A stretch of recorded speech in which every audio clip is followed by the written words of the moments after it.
हजारीबाग सदर के विधायक प्रदीप प्रसाद जी हमारे साथ हैं। प्रदीप जी, हजारीबाग में ही छात्र आंदोलन कर रहे थे और लाठीचार्ज हुई है, क्या कहेंगे इस पर? देखिए, सबसे ज़्यादा अगर कहीं छात्र हैं तो करीब 1.5 लाख बच्चे हजारीबाग में पढ़ने के लिए आते हैं। वो 2-3 जिले से हैं, कोडरमा, रामगढ़, धनबाद, बोकारो और हजारीबाग के साथ चतरा, बहुत सारे बच्चे हैं वहाँ। 1.5 लाख बच्चे हैं। हजारीबाग की अर्थव्यवस्था वहाँ से चल रही है। बच्चे काफ़ी गरीब बच्चे हैं। कुछ बच्चे ये भी कह रहे थे कि दिन भर हम लोग पढ़ाई करते हैं, रात में वेटर का भी काम करते हैं, लेकिन जब से ही सरकार आई है न नौकरी की बहाली कर रही है, न सही तरीके से करे। जो छात्र हैं उनको कभी ये विश्वास नहीं हो पा रहा है कि जो भी वैकेंसी निकल रही है वो सही हो रही। तो इसलिए छात्र काफ़ी उग्र थे, खास करके सीजीएल के मुद्दे में। सरकार ने कह दिया कि ये विपक्ष प्रायोजित आंदोलन है।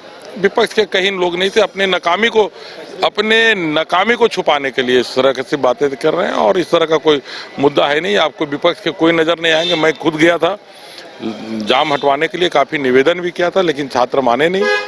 और सरकार अगर इस तरह की बातें करती, उससे बढ़िया था कि बात करते उन युवाओं से जो सड़क पे थे, बात करते उनको आश्वासन देते कि कैसे इस आंदोलन को समाप्त किया जाए, कैसे उन लोग पर विश्वास जीता जाए, उनके दिलों में जाके बसने का काम करें, न कि छात्राओं पे और छात्र पर लाठीचार्ज करें। राज्यपाल के अभिभाषण को किस तरह से देख रहे हैं, क्योंकि जो चुनौतियां हैं, अनुपूरक बजट भी लाया गया है? देखिए, जो बजट प्रस्ताव जो आया है, अभी जो राज्यपाल का जो अभिभाषण आया है वो बढ़िया है, अमल होना चाहिए।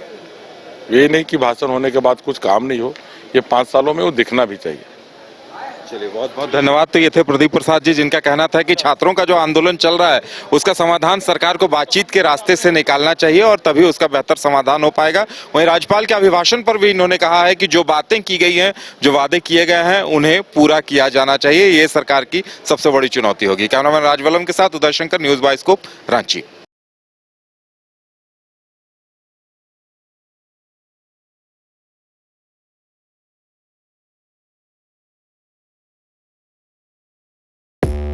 5 राज्य, 61 शहर, 150 प्रोजेक्ट और एक वास्तु विहार।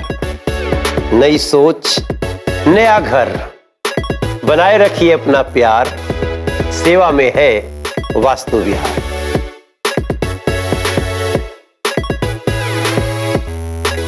हजारीबाग सदर के विधायक प्रदीप प्रसाद जी हमारे साथ हैं। प्रदीप जी, हजारीबाग में ही छात्र आंदोलन कर रहे थे और लाठीचार्ज हुई है, क्या कहेंगे इस पर? देखिए, सबसे ज़्यादा अगर कहीं छात्र हैं तो करीब 1.5 लाख बच्चे हजारीबाग में पढ़ने के लिए आते हैं। वो 2-3 जिले से हैं, कोडरमा, रामगढ़, धनबाद, बोकारो और हजारीबाग के साथ चतरा, बहुत सारे बच्चे हैं वहाँ। 1.5 लाख बच्चे हैं। हजारीबाग की अर्थव्यवस्था वहाँ से चल रही है। बच्चे काफ़ी गरीब बच्चे हैं। कुछ बच्चे ये भी कह रहे थे कि दिन भर हम लोग पढ़ाई करते हैं, रात में वेटर का भी काम करते हैं, लेकिन जब से ही सरकार आई है न नौकरी की बहाली कर रही है, न सही तरीके से करे। जो छात्र हैं उनको कभी ये विश्वास नहीं हो पा रहा है कि जो भी वैकेंसी निकल रही है वो सही हो रही। तो इसलिए छात्र काफ़ी उग्र थे, खास करके सीजीएल के मुद्दे में। सरकार ने कह दिया कि ये विपक्ष प्रायोजित आंदोलन है।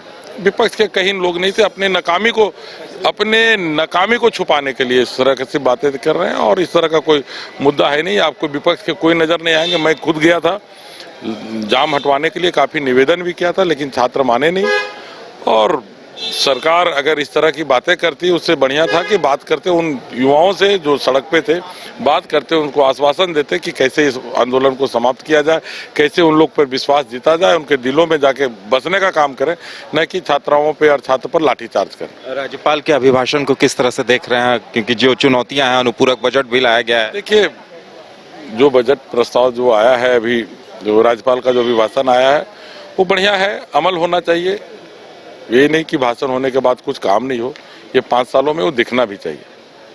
चलिए, बहुत बहुत धन्यवाद। तो ये थे प्रदीप प्रसाद जी, जिनका कहना था कि छात्रों का जो आंदोलन चल रहा है उसका समाधान सरकार को बातचीत के रास्ते से निकालना चाहिए और तभी उसका बेहतर समाधान हो पाएगा। वहीं राज्यपाल के अभिभाषण पर भी इन्होंने कहा है कि जो बातें की गई हैं, जो वादे किए गए हैं, उन्हें पूरा किया जाना चाहिए। ये सरकार की सबसे बड़ी चुनौती होगी। कैमरामैन राजवलम के साथ उदय शंकर, न्यूज बाइस्कोप, रांची।